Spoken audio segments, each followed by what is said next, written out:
Hi, welcome to Dishing It Up. I'm Judy Ballou, and I'm so excited to have as our guest today Chef Wesley Johnson with the group called the Allen Event Group. Yes. And I'm excited to hear more about that after we get started, but what is on the menu for today? Well, for today we're going to be doing a pan-seared tomahawk ribeye, and I brought this special cast iron skillet, which is the only thing I can get it to fit in, with a chimichurri sauce, kind of a South American sauce. And then we're going to be doing a cherry galette, which is just a simplified version of a pie. Okay, sounds wonderful.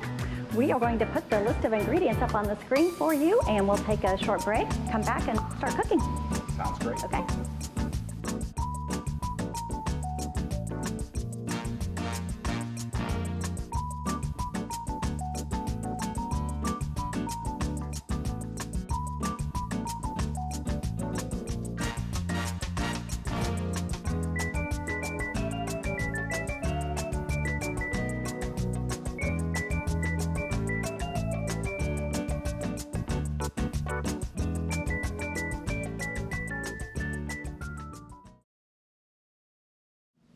All right, welcome back to the show. And just before we get started, for the people that aren't familiar with the Allen Event Group, give us a rundown of what you do, how you do it, where you do it.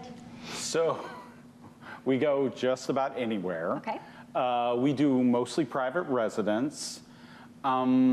We are a small catering company. Individual chefs will come to their house or their vacation home or yacht or boat or barbecue or whatever, and then we will prepare a meal, serve it, sometimes with or without servers, and then we clean everything up and take it with us and get out of the way. Okay. And you, how about the menus? How do your guests go about choosing their menus? Well, the guests can certainly request whatever they want, or if they have a specific like or dislike, if it's someone's birthday, special occasion, you really want to customize it to that individual. But what we do is we customize each individual menu based on the season, when it's being served, where it's being served. What kind of availability we have, as much local product as we can, that kind of thing. Like right now, tomatoes and cherries are phenomenal. Oh, great. All right. Well, I looked on your Facebook page, the Allen Event Group, and there's some gorgeous pictures of the meals that I think you yourself had been preparing those over the weekend at different places at the lake. Just phenomenal photos of some of the meals. Well, I wouldn't call them great photos. Well, the food was great, but the photos weren't.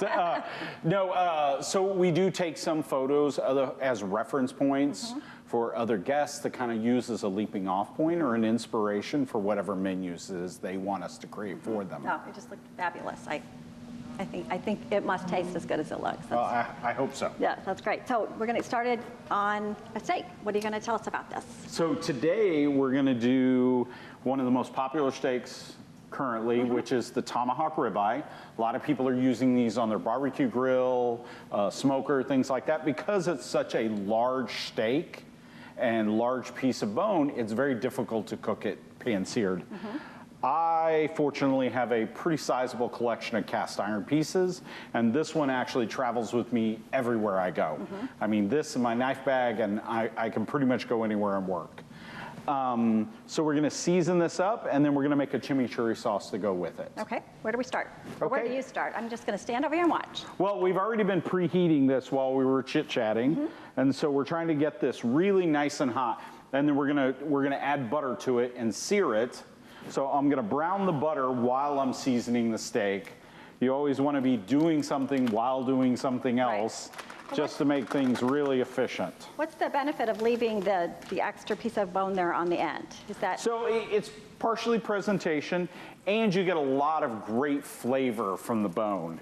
So when you, it's like the difference between a bone-in pork butt and a regular pork butt. The bone-in is gonna taste a lot better. The bone broth, things like that. It's bringing a lot of flavor to the game. So any chance you can get to keep adding flavor in, then you might as well. Sure. So the bone in, and then it just looks really cool. It does. It absolutely And does. for the right size guy, it's a handle. So we're gonna season the steak on both sides. So what I usually do is I just season one side out on the pan. Lots of salt and pepper. It's a big steak, so You want to be nice and generous because, I mean, it's, what, 1.5 to 2 inches thick? And the cut thickness and the weight is super dependent on the thickness of the bone because they're trying to follow that bone to create that cut. All right. All right, so we've got that one side, and you can kind of see the butter starting to brown here around the edges. So this is like the hottest spot right here. I'm gonna try and fit this in here. There we go, and then we'll season the other side. And is salt and pepper typically your only seasonings on a steak like that Well, you've just spent, to start with? I'd say this piece cost us somewhere around $45–50 for this one steak. So you've just spent that much money. Why would you cover all that up? True. That's like people that buy Wagyu beef and turn it into hamburger and then add cheese to it and a dozen other things. It's like, why did you buy that Sure. if you were going to add all that Sure. extra to it? You might as well buy something smaller or cheaper and value add it. So the bigger, the simpler I go is pretty much the ratio. The more expensive the cut, I generally try to scale way back and make it all about the meat and Right. not about the accompaniments or about a dry rub or any of that kind of Sounds stuff. good. So hence the reason why we have a chimichurri on the side, the sauce, is just about an accent for the beef itself. All right, so we're gonna let this go and sear here, and while we're doing this, I'm gonna go ahead and start the sauce. Okay. Okay, so for the sauce today, it's a blender sauce and it's fresh. So what we'll do is we'll do a couple of cloves of garlic, and I'm gonna peel these. And I generally just throw them in whole with the peeling taken off. Go, and I usually start with the garlic and then the liquid to help draw it back down into the blender. Okay. All right. Well, that steak looks really good, doesn't it? It does. Okay, so we're at a point now where we want to take a little bit of flavoring in the steak. So I'm going to throw in some rosemary leaves. And the reason why I didn't throw them in earlier is I don't want them to burn. But we definitely want to flavor that butter a little bit and Right. just give a nice little scent to the meat itself. So with the sauce, then we're going to do flat leaf parsley. And I don't, I've already pre-washed all this, and then I don't need to cut any of it. I just shred it up. The same thing with some green onion. That looks gonna- easy.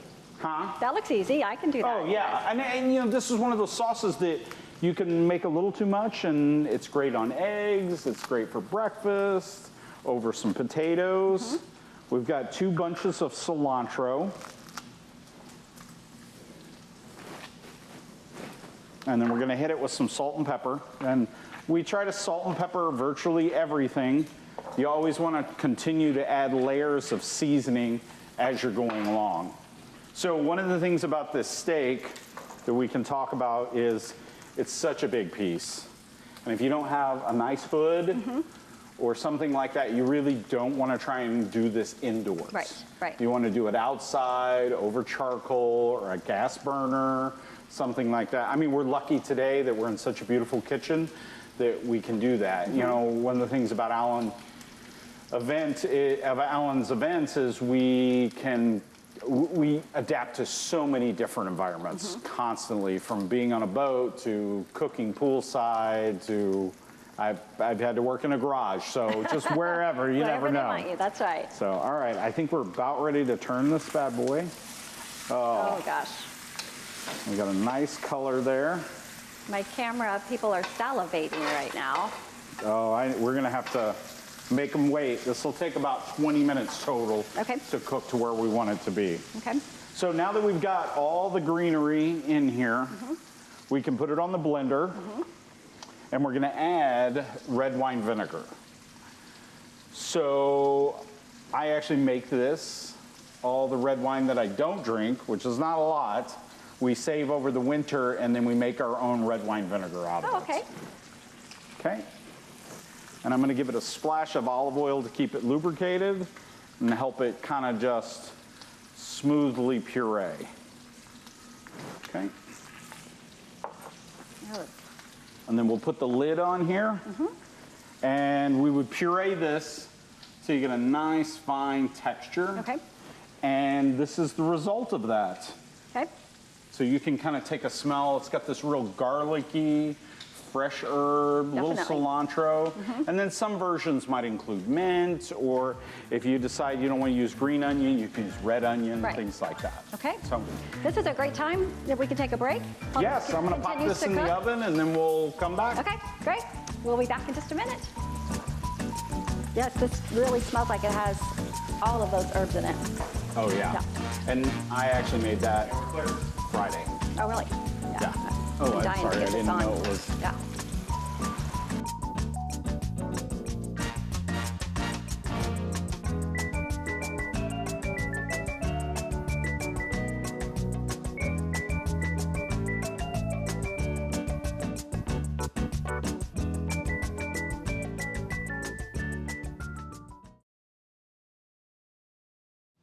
All right, welcome back, everyone. So you finished with the steak and you put it in the oven for about how long? It was in there about 16, 17 minutes. Okay, and now we want it to rest. Yes. And you're going to start our pie for us. Yes. So yeah, it's resting here, and the reason for that is we want the juice to kind of slow down. If you cut it too soon, all the liquids flow out on the cutting board. You make a big mess, and you have a dry piece of meat. Right, right. No, Okay. to everyone, whatever they're cooking. With Oh yeah. burgers on the grill, any anything. meat, chicken, beef, pork, anything you do, you always want to allow it to rest. Allow it that time to kind of relax a little bit. You're going to get a much more tender product out of it, and it's not going to dry itself out by all those juices and all those molecules are moving so quickly. Right. So. Right. Okay. The pie. Okay, so one of the things we talked about recently is seasonality. So we try to stay very, very seasonal. So this season we happen to be doing a lot of stuff with cherries because for some random reason, I don't even know why, I don't follow the markets probably as well as I should. We have gotten some phenomenal cherries this year. Okay. And so what you want to do is you want to take advantage of whatever produce is cheap and affordable. And usually when produce is at its cheapest, that means it's at its highest quality because the most amount of it is on the market. Sure, sure. So cherries this year happens to be one of those things, tomatoes, that kind of stuff. So what we're doing is I pit my cherries by hand, and you can use one of those old school pitters, but I don't necessarily trust those. I trust my own hand.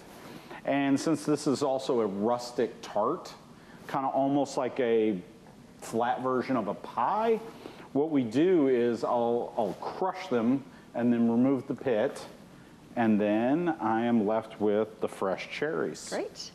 So let me get a couple more of these done. And you can do this same kind of galette with apples in the fall or whatever. You can add a little cinnamon, a little whatever you need that complements the fruit that you're using.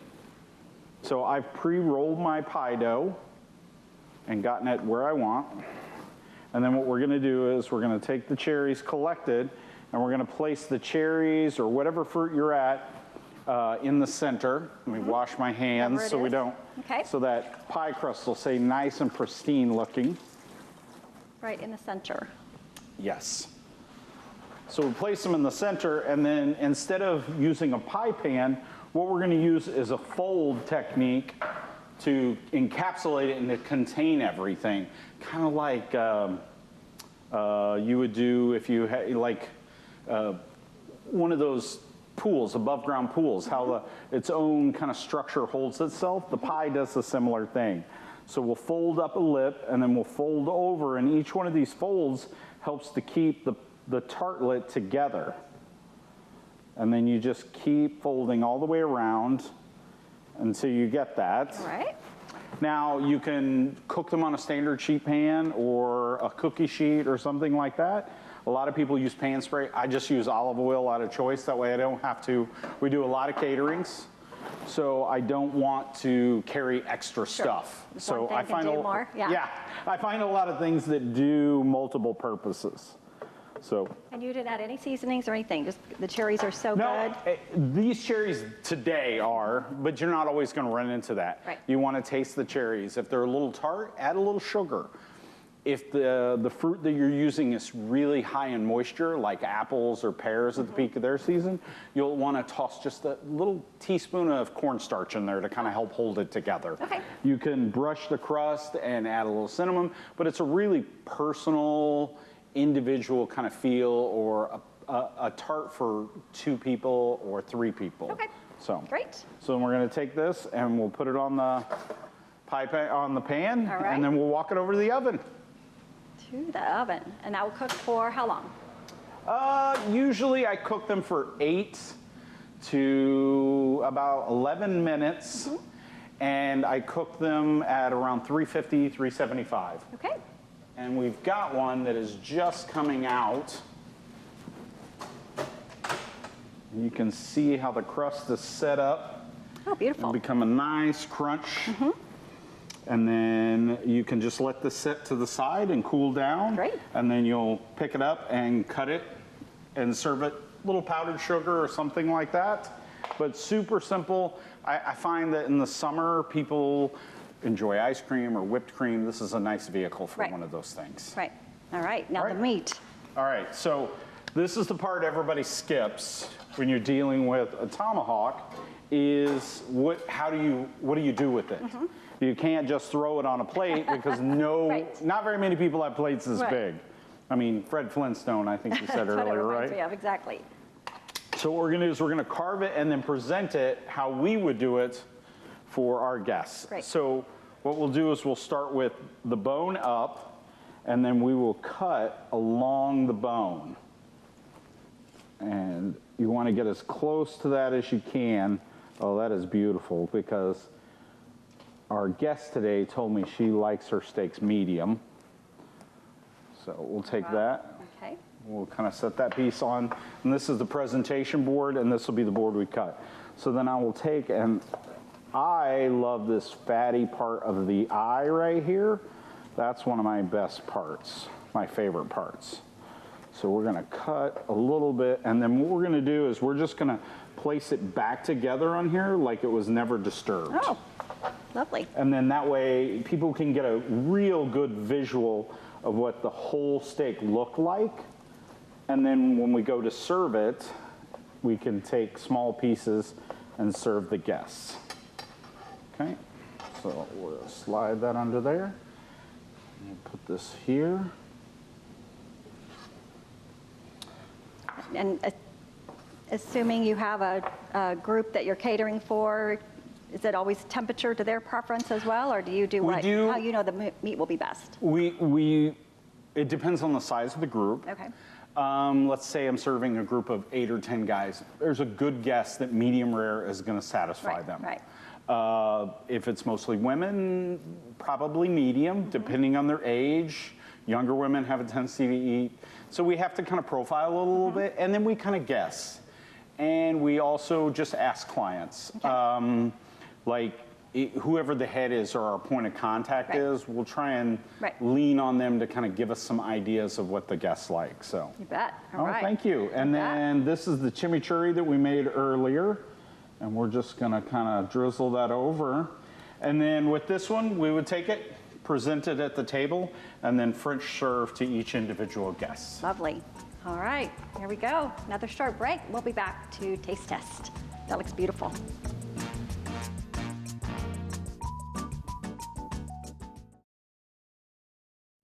Hey, Chef, you've done it again. We have a beautiful steak and the cherry tart that you made for us. Thank you so much for that. I enjoyed it. And typically right now we'd be taste testing ourselves, but we wanted to give our viewers kind of a little taste of what you do for your clientele. So we've got one of your beautiful servers here with us, and our friend Agnes, who's going to do the official taste testing for us. So thank you so much for being here. Tell everybody how to find you if they want to hire you for the catering yourself. AllenEventGroup.com. Okay. And you can also reach out to us on our Facebook page of the same name. Paul is the owner of the company and runs things, and he's super responsive, and he gets back to people very quickly. And Paul's background, you had told me, was on yachts, cooking on yachts? Yes, so he's very used to that catering to the last minute whims and things of people. So that's why we custom do all our menus, and we can turn around events really quickly for people to enjoy. Right. And you do local catering as well as Travel. out of state, wherever people need you? Yep, vacation homes, Planes, trains, whatever. I've been automobiles, all whatever. over. Whatever it is. And the Allen Events, just so everybody knows, is ALLEN, Allen Yes. Event Group. And we talked a little bit about your menus. You have, there is no menu. You Well, I cater mean, to everyone. We allow the guests to definitely make suggestions of what they would like to, if there's a particular need or an event or a special occasion, or it's your grandmother's. I did an 80th birthday party a few weeks ago, and really customizing to the needs and the wants of that one Right. individual makes a big difference. Theme parties, Yep. showers, whatever it might be. We've You done a all are- lot of that. I did a German dinner a few months ago that was just one of the best, most fun things I've done in months too. So it was a And good time. I saw on the website even you would arrange for a plane or arrange for transportation for people. Yes, Paul can do all that. He has a lot of connections with those kinds of things, and With you can always transportation. rent Paul in a yacht and just sail into the sunset until Oh, that would be lovely. December. That would be lovely. I would love that. Well, I want to let our viewers know that also if you're in the market for appliances, we have locations, 8 locations across the Midwest, and we thank you for loving our kitchen so much. And you can find us at metroappliancesandmore.com on the website, and also mc22.net if the viewers want to see when your shows, you've been with us twice, so we appreciate that, when your shows will be airing, as well as some of the other fabulous chefs from around the Springfield market. So again, I thank you so much for being here. Can't wait till the next time. All right, sounds great. We're hoping, Agnes, we give it a thumbs up? Oh, absolutely. That's fantastic. Thanks so much for being here with us today. We hope to see you next time on Dishing It Up.